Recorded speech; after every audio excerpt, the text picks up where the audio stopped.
Eh, kupo. Manoy, kupo. Kupoy na, kupo.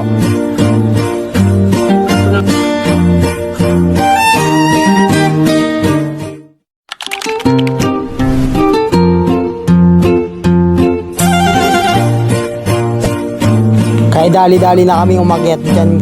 Nakakamiss talaga tong lugar na to. Tagal na panahon na rin kasi akong di nakakapunta dito.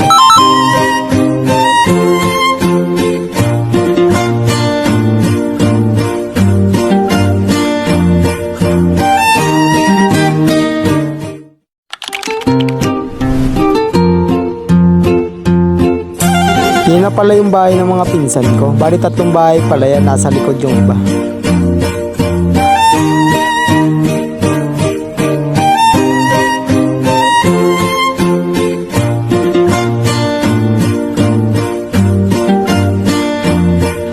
Kaya upo muna kami dito sa gilid kasi sobrang pagod. Tsaka dito guys, nakita ko pala yung pinsan ko bumababa ng puno.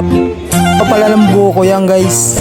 Ito talaga yung trip namin guys. Pupunta lang sa bundok para kumuha ng buko. Charo! Kaya dali-dali kami pumunta sa kanya kasi may buko doon.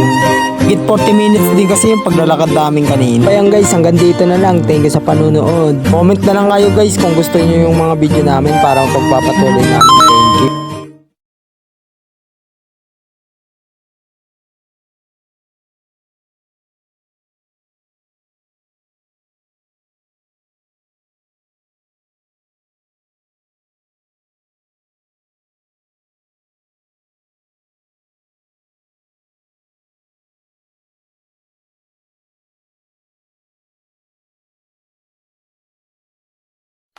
Thank you.